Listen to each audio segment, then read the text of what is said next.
What's up, stock compounders? Brad here. So Terry Smith of Fundsmith just gave his annual kind of video highlighting the year for the portfolio. It's hilarious to me that he does this on a channel called Me Direct Malta that has 706 subscribers. So barely anybody sees these videos, but they truly are a treasure trove of goodies for us value investors. So I just want to go through, share my highlights from this, drill this stuff into my own head, as well as share it with you guys. So the first point, Terry points out, not a good year for Fundsmith. The fund was down 13.8% in 2022. I think that I'm sure that's the worst year on record. Fundsmith inception back in 2010. So it's not like it's had a huge long run, only been around for 12, 13 years. And it got hammered this year, right? Like many other funds. Terry isn't losing sleep over it. He owns great businesses, and this is really a long game. So he's not too worried about it. The fund still has returned 15.5% annualized since inception. So still very strong performance from Fundsmith. Right out of the gate, Terry talks about Meta and PayPal. He says, I think there are real fundamental issues to address in Meta and PayPal. In the case of PayPal, we had sought consistently to address those issues by engagement with management, and we've actually given up now and sold. So you can see here in 2022, PayPal at the bottom of that sales column. That was the last company they sold out of in 2022. And, Terry talks a little bit about, in this video, about PayPal, why they really just weren't happy with the direction that PayPal was heading. Some of the ways that Terry describes things are just so amusing to me. He said they were intent on snatching defeat from the jaws of victory. Okay, PayPal, such a dominant business, right? An incredible moat, but they're insisting on weakening that moat and just focusing in the wrong places. So finally sold out of PayPal. He goes on to talk about, the other tech companies they own, where Meta and PayPal, definitely issues there. He doesn't think there's any fundamental issues in some of the other big tech names that Fundsmith owns, such as Microsoft, IDEX, or Amazon. He still feels pretty comfortable with those positions. So I definitely recommend you guys listen to this. He talks through the 2022 sales with Johnson & Johnson, Starbucks, Kone, Intuit, and PayPal. I'll just mention with Intuit.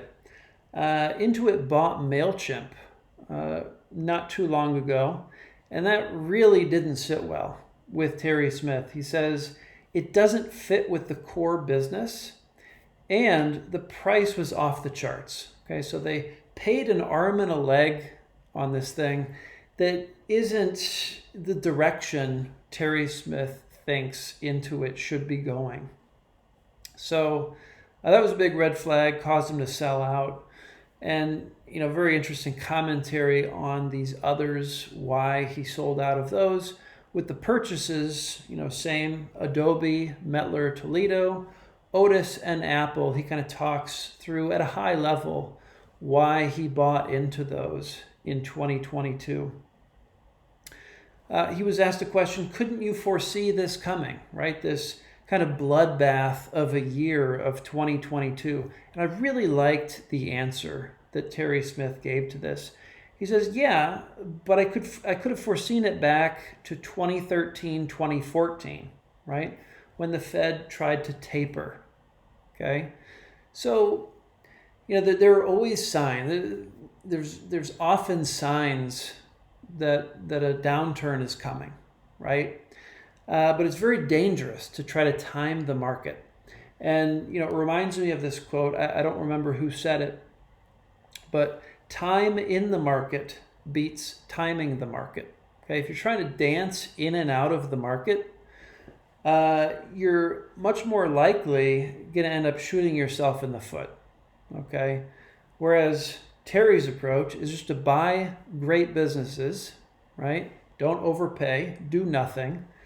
And to him, that's just a much more reliable approach to investing than trying to time what's coming next. And, you know, at least in terms of my temperament, it just feels a lot less stressful. It's much easier to sleep at night owning great businesses than trying to predict what's coming. And if you're wrong, really shooting yourself in the foot in terms of your long-term returns. Terry says it's quite dangerous to try to predict bear markets. The macro indicators of bear markets will predict 10 of the next 3 bear markets. Right? Very, very tongue-in-cheek.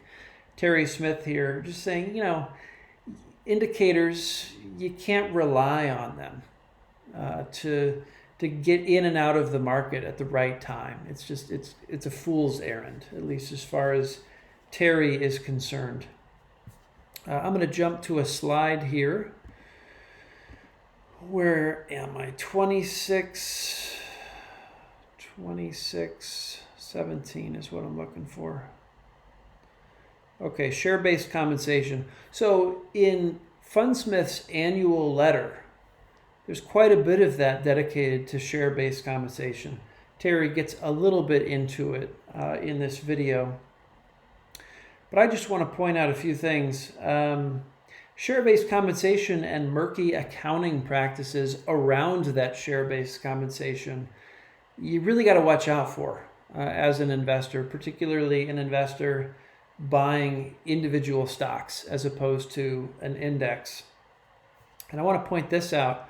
Among the 75 companies in the S&P Dow Jones Technology Sector Index, okay, share-based compensation expense expressed as a percentage of revenue has gone from 2.2% a decade ago to 4.1% last year. Okay, so almost a double. Now that might not seem like a lot, but you've got to consider revenues have quintupled over that period. Okay, so a 5x increase in revenues, nearly a double in share-based compensation expressed as a percentage of that revenue. So a massive increase in share-based compensation. And you know, should there be some share? Terry isn't arguing for eliminating share-based compensation. The issue comes in when companies kind of hide it, right? And it's not treated as an expense. So on to the next page.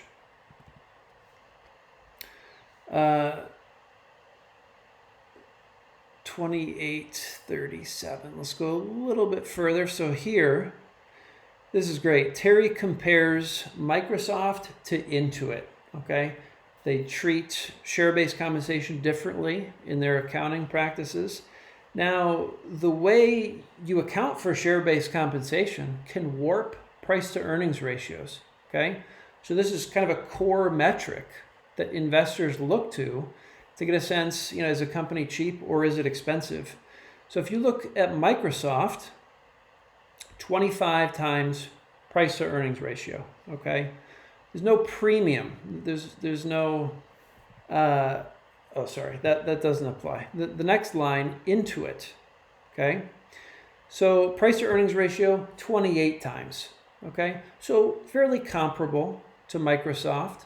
But if you include the share-based compensation, the price to earnings ratio goes to 44 times, okay? That's a 75% premium to Microsoft's price to earnings ratio, okay?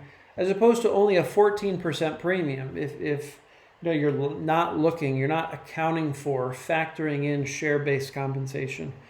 Share-based compensation can also distort cash flow metrics. Okay, if you compare Microsoft and Intuit with share-based compensation for each, generally accepted accounting principles gives you the same free cash flow yield of 3.5%. But when you include the share-based compensation into that free cash flow yield, Intuit drops pretty dramatically from 3.5% to 2.2%. Okay, so Terry gets a lot into this in the annual letter to shareholders, so check that out if you want to dig into this deeper. But it is fascinating just how big of an effect share-based compensation can have on some of these, again, core metrics that value investors look to gauge how cheap or expensive a company is. Terry's asked, should we expect more Asian companies in the portfolio?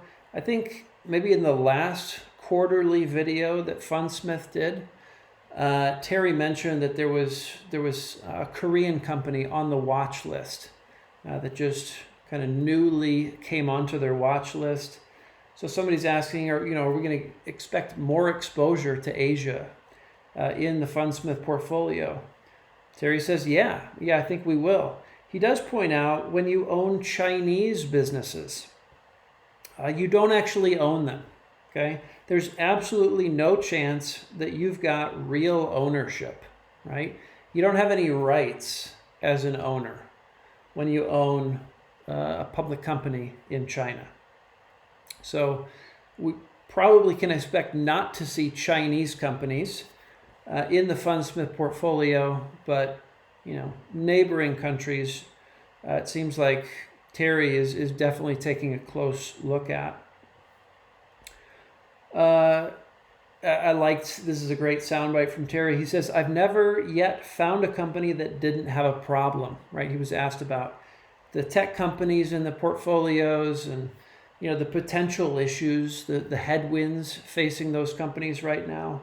And I really like Terry just kind of brings it back to foundational principles here. I've never found a company that didn't have a problem.